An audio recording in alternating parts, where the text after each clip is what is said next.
नमस्कार। मेरे प्यारे देशवासियों, पूरा विश्व इस समय संकट के बहुत बड़े गंभीर दौर से गुजर रहा है। आमतौर पर कभी जब कोई प्राकृतिक संकट आता है, तो वो कुछ देशों या राज्यों तक ही सीमित रहता है। लेकिन इस बार ये संकट ऐसा है जिसने विश्व भर में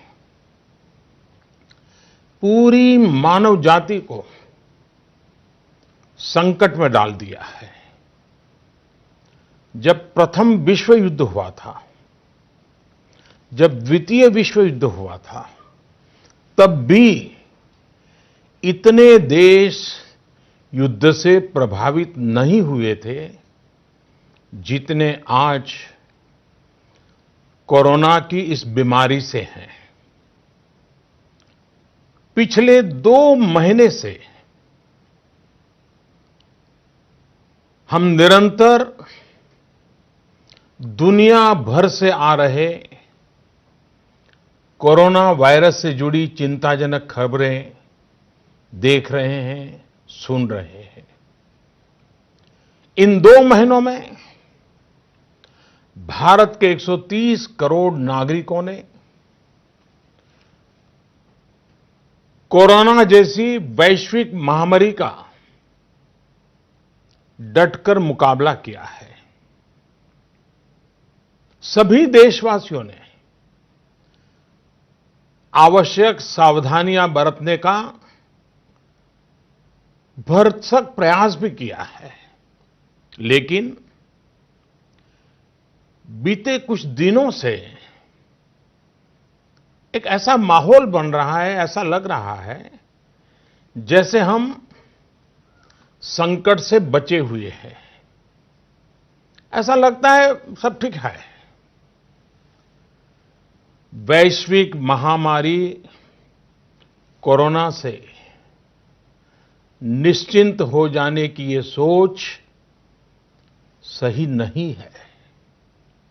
इसलिए प्रत्येक भारतवासी का सजग रहना, सतर्क रहना बहुत आवश्यक है। साथियों, आपसे मैंने जब भी जो भी मांगा है, मुझे कभी भी देशवासियों ने निराश नहीं किया है। ये आपके आशीर्वाद की ताकत है कि हम सब मिल करके अपने निर्धारित लक्ष्यों की तरफ आगे बढ़ रहे हैं। प्रयास सफल भी होते हैं। आज मैं आप सभी देशवासियों से, 130 करोड़ देशवासियों से, आप सबसे कुछ मांगने आया हूं। मुझे आपके आने वाले कुछ सप्ताह चाहिए। आपका आने वाला कुछ समय चाहिए। मेरे प्यारे देशवासियों, अभी तक विज्ञान कोरोना महामारी से बचने के लिए कोई निश्चित उपाय नहीं सुझा सका है और न ही इसकी कोई वैक्सीन बन पाई है। ऐसी स्थिति में हर किसी की चिंता बढ़नी बहुत स्वाभाविक है। दुनिया के जिन देशों में कोरोना का वायरस और उसका प्रभाव ज्यादा देखा जा रहा है, वहां अध्ययन में एक और बात सामने आई है। इन देशों में शुरुआती कुछ दिनों के बाद अचानक बीमारी का जैसे विस्फोट हुआ है। इन देशों में कोरोना से संक्रमित लोगों की संख्या बहुत तेजी से बढ़ी है। भारत सरकार इस स्थिति पर, इस वैश्विक महामारी के फैलावे के इस ट्रैक रिकॉर्ड पर पूरी तरह नजर रखे हुए है। हालांकि कुछ देश ऐसे भी हैं जिन्होंने आवश्यक निर्णय भी किए और अपने यहां के लोगों को ज्यादा से ज्यादा आइसोलेट करके स्थिति को संभाला है और उसमें नागरिकों की भूमिका बहुत अहम रही है। भारत जैसे 130 करोड़ की आबादी वाले देश के सामने, और हम वो देश हैं जो विकास के लिए प्रयत्नशील देश हैं, और हम जैसे देश पर कोरोना का ये संकट सामान्य बात नहीं है। आज जब बड़े-बड़े और विकसित देशों में हम इस वैश्विक महामारी का व्यापक प्रभाव देख रहे हैं, तो भारत पर इसका कोई प्रभाव नहीं पड़ेगा, ये मानना गलत है। और इसलिए इस वैश्विक महामारी का मुकाबला करने के लिए दो प्रमुख बातों की आवश्यकता है। पहला, संकल्प, और दूसरा, संयम। संकल्प और संयम। आज 130 करोड़ देशवासियों को अपना संकल्प और दृढ़ करना होगा कि हम इस वैश्विक महामारी को रोकने के लिए एक नागरिक के नाते अपने कर्तव्य का पालन करेंगे। केंद्र सरकार, राज्य सरकारों के दिशा निर्देशों का पूरी तरह से पालन करेंगे। आज हमें ये संकल्प लेना होगा कि हम स्वयं संक्रमित होने से बचेंगे और दूसरों को भी संक्रमित होने से बचाएंगे। साथियों, इस तरह की वैश्विक महामारी में एक ही मंत्र काम करता है, हम स्वस्थ तो जग स्वस्थ। हम स्वस्थ तो जग स्वस्थ। ऐसी स्थिति में जब इस बीमारी की कोई दवा नहीं है, तो हमारा खुद का स्वस्थ बने रहना ये सबसे पहली आवश्यकता है। इस बीमारी से बचने और खुद के स्वस्थ बने रहने के लिए दूसरी अनिवार्यता है, वो है संयम। और संयम का तरीका क्या है? भीड़ से बचना, घर से बाहर निकलने से बचना, आजकल जिसे सोशल डिस्टेंसिंग कहा जा रहा है, कोरोना वैश्विक महामारी के इस दौर में ये सोशल डिस्टेंसिंग ये बहुत ही ज्यादा आवश्यक है और कारगर भी है। हमारा संकल्प और संयम इस वैश्विक महामारी के प्रभाव को कम करने में बहुत बड़ी भूमिका निभाने वाला है। और इसलिए अगर आपको लगता है कि आप ठीक हैं, आपको कुछ नहीं होगा, आप ऐसे ही मार्केट में घूमते रहेंगे, सड़कों पर जाते रहेंगे और कोरोना से बचे रहेंगे, मैं समझता हूं ये सोच सही नहीं है। ऐसा करके आप अपने साथ और अपने प्रियजनों को, अपने परिवार के साथ अन्याय करेंगे। इसलिए मेरा सभी देशवासियों से ये आग्रह है कि आने वाले कुछ सप्ताह तक जब बहुत जरूरी हो तभी अपने घर से बाहर निकलें। जितना संभव हो सके आप अपना काम, चाहे बिजनेस से जुड़ा हो, ऑफिस से जुड़ा हो सके तो अपने घर से ही करें। जो सरकारी सेवाओं में हैं, अस्पताल से जुड़े हैं, जनप्रतिनिधि हैं, जो मीडिया कर्मी हैं, इनकी सक्रियता तो आवश्यक है, लेकिन समाज के बाकी सभी लोगों को खुद को बाकी भीड़भाड़ से, बाकी समारोह से आइसोलेट कर लेना चाहिए। मेरा एक और आग्रह है कि हमारे परिवार में जो भी सीनियर सिटीजन्स हो, 60-65 वर्ष की आयु के ऊपर के व्यक्ति हो, वो आने वाले कुछ सप्ताह तक घर से बाहर न निकलें। मैं फिर से आग्रह करता हूं, 60-65 से ऊपर की आयु वाले हमारे सभी परिवार के जन घर से बाहर न निकले।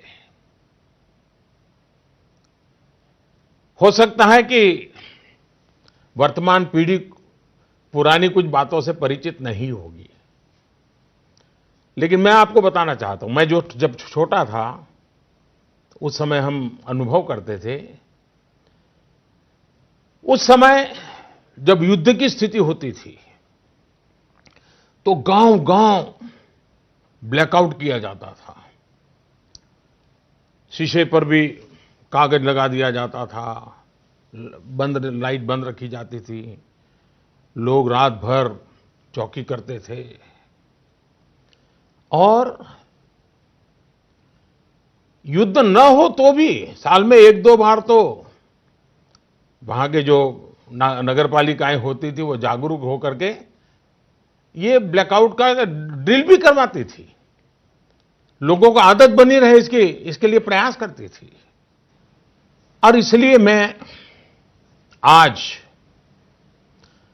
प्रत्येक देशवासी से एक और समर्थन मांग रहा हूं।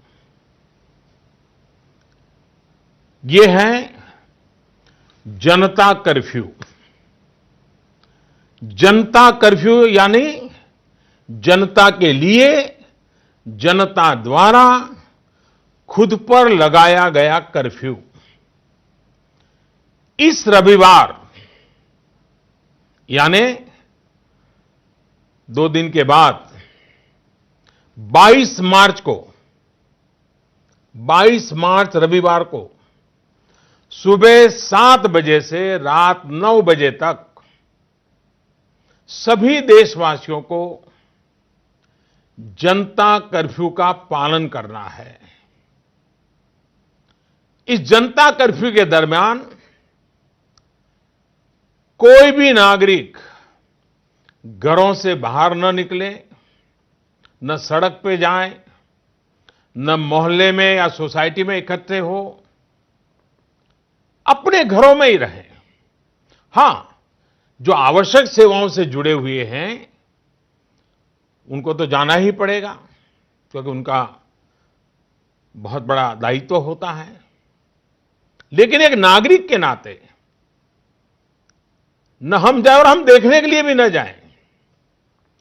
साथियों, 22 मार्च को हमारा ये प्रयास हमारे आत्मसंयम, देश हित में कर्तव्य पालन के संकल्प का एक मजबूत प्रतीक होगा। 22 मार्च को जनता कर्फ्यू की सफलता, इसके अनुभव हमें आने वाली चुनौतियों के लिए भी तैयार करेंगे। मैं देश की सभी राज्य सरकारों से भी आग्रह करूंगा कि वो जनता कर्फ्यू का पालन कराने का नेतृत्व करें। हमारे देश में कई संगठन हैं, एनसीसी हैं, एनएसएस हैं, कई युवा संगठन हैं, सिविल सोसाइटी है, खेलकूद के संगठन हैं, कई प्रकार के संगठन हैं, धार्मिक संगठन है, सामाजिक संगठन है, सब कोई। सबसे मैं अनुरोध करूंगा कि अभी से लेकर रविवार तक इस जनता कर्फ्यू का संदेश लोगों तक पहुंचाएं, लोगों को जागरूक करें। आप ये भी कर सकते हैं कि हर दिन 10 नए लोगों को फोन करके आप इस वैश्विक महामारी के संबंध में नागरिक को करने वाले काम, जनता कर्फ्यू की बात उनको समझाएं, उनको बताएं। मेरे प्यारे देशवासियों, ये जनता कर्फ्यू एक प्रकार से हमारे लिए, भारत के लिए एक कसौटी की तरह होगा।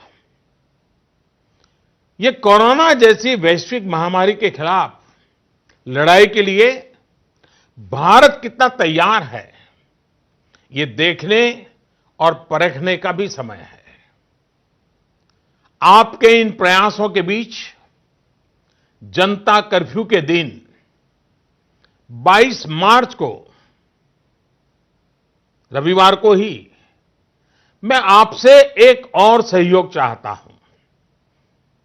साथियों, पिछले 2 महीनों से लाखों लोग अस्पतालों में, एयरपोर्ट पर, दफ्तरों में, शहर की गलियों में दिन रात काम में जुटे हुए हैं। चाहे डॉक्टर हो, नर्सिस हो, हॉस्पिटल का स्टाफ हो, सफाई करने वाले हमारे भाई बहन हो, एयरलाइंस के कर्मचारी हो, सरकारी कर्मचारी हो, पुलिसकर्मी हो, मीडिया कर्मी हो, रेलवे, बस, ऑटो रिक्शा की सुविधा से जुड़े लोग हो, होम डिलीवरी करने वाले लोग हो, ये लोग अपनी परवाह न करते हुए दूसरों की सेवा में लगे हुए हैं। आज की परिस्थितियां देखें तो ये सेवाएं सामान्य नहीं कही जा सकती। आज खुद भी इनके संक्रमित होने का पूरा खतरा मोल लेते हैं।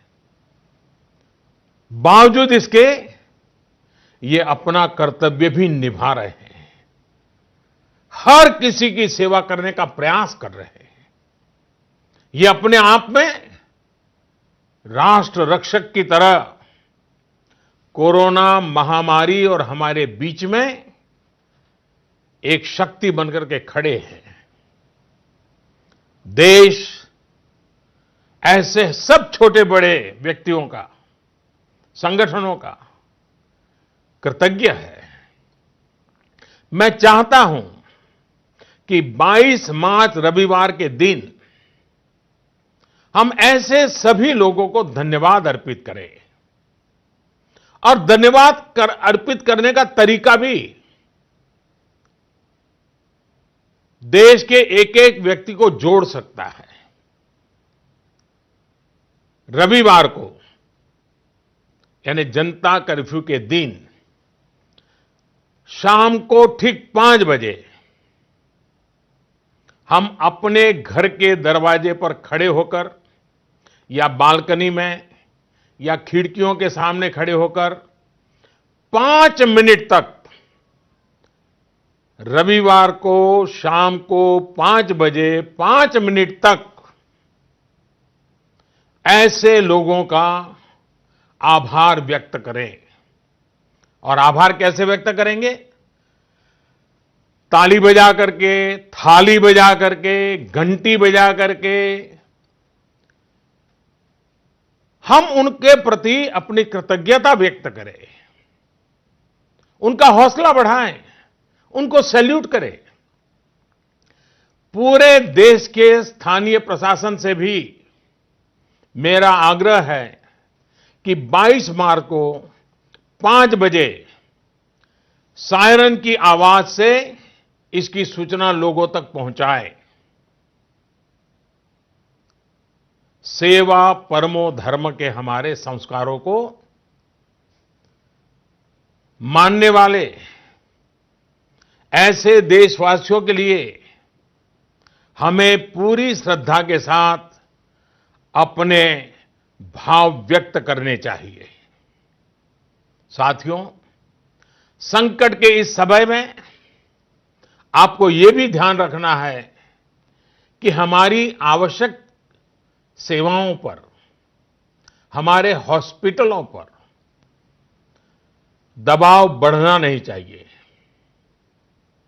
ताकि हमारी हॉस्पिटल की व्यवस्थाओं को, हमारे डॉक्टरों को, हमारे पैरामेडिकल स्टाफ को इस महामारी के लिए प्राथमिकता देने की सुविधा बने। और इसलिए मेरा सभी देशवासियों से आग्रह यह भी है कि रूटीन चेकअप के लिए अस्पताल जाने की हमारी जो भी आदत रही हो, उससे बचना चाहिए। जितना बच सके बचना चाहिए। आपको बहुत जरूरी लग रहा हो तो अपनी जान पहचान वाले डॉक्टर, आपके फैमिली डॉक्टर या अपने रिश्तेदारी में जो डॉक्टर हो, उनसे फोन पर ही उनसे आवश्यक सलाह ले ले। अगर आपने इलेक्टिव सर्जरी जो बहुत आवश्यक ना हो, ऐसी सर्जरी उसकी कोई डेट ले रखी है, तो मेरा आग्रह है कि इसे भी आगे बढ़वा दें, 1 महीना बाद की तारीख ले दें। साथियों, इस वैश्विक महामारी का अर्थव्यवस्था पर भी व्यापक प्रभाव पड़ रहा है। कोरोना महामारी से उत्पन्न हो रही आर्थिक चुनौतियों को ध्यान में रखते हुए सरकार ने, भारत सरकार के वित्त मंत्री के नेतृत्व में, फाइनेंस मिनिस्टर के नेतृत्व में सरकार ने एक कोविड-19 इकोनॉमिक रिस्पांस टास्क फोर्स, इसके गठन का फैसला लिया है।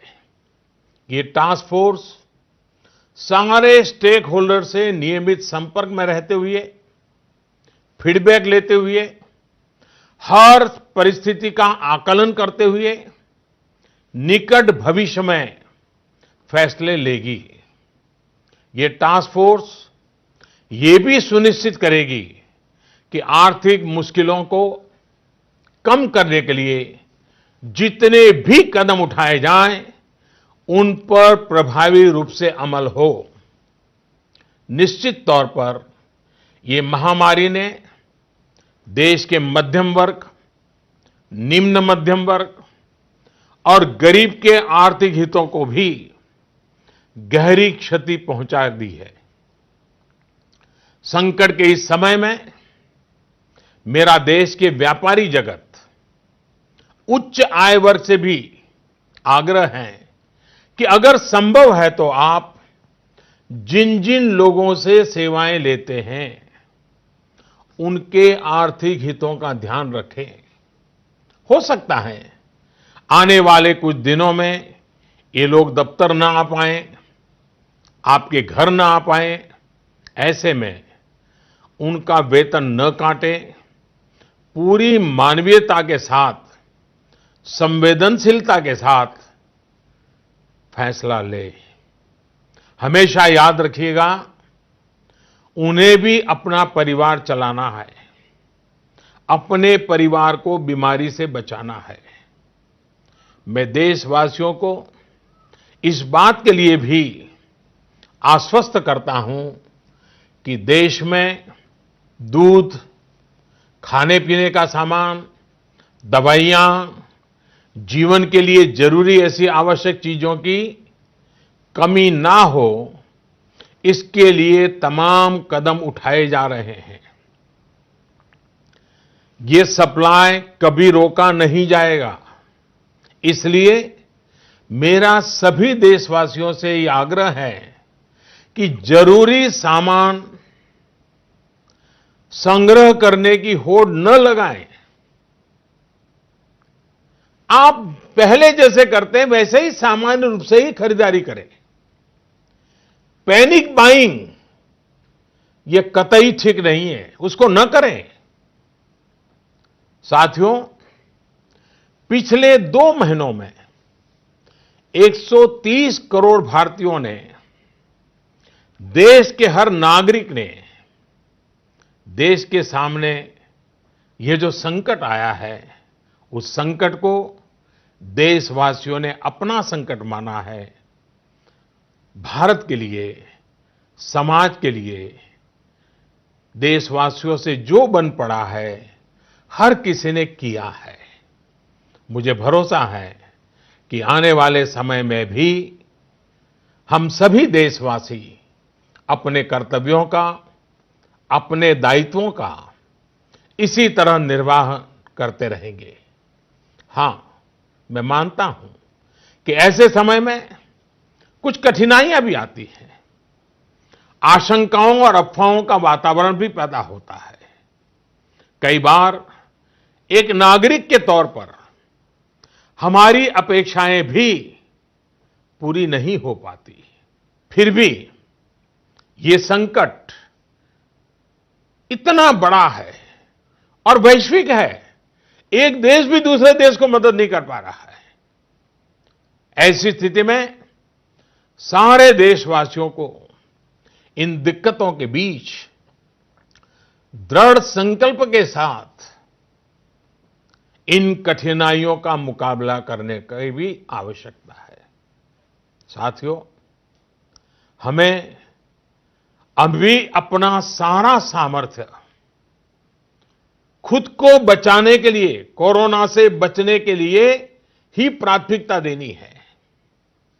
आज देश में केंद्र सरकार हो, राज्य सरकारें हो, स्थानीय निकाय हो, पंचायतें हो, जनप्रतिनिधि हो या फिर सिविल सोसाइटी, हर कोई अपने अपने तरीके से इस वैश्विक महामारी से बचने में अपना योगदान दे रहा है।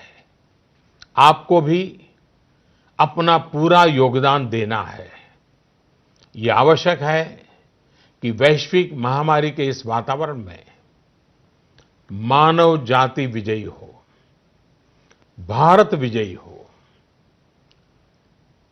मेरे प्यारे देशवासियों, कुछ दिन में नवरात्रि का पर्व आ रहा है। ये शक्ति उपासना का पर्व है। भारत पूरी शक्ति के साथ आगे बढ़े, इस संकल्प को लेकर के आवश्यक संयम का पालन करते हुए आओ हम भी बचें, देश भी बचाएं, जग को भी बचाएं। फिर एक बार मैं आग्रह करूंगा, जनता कर्फ्यू के लिए मैं आग्रह करूंगा, सेवा करने वालों का धन्यवाद करने के लिए। आपका भी बहुत बहुत धन्यवाद।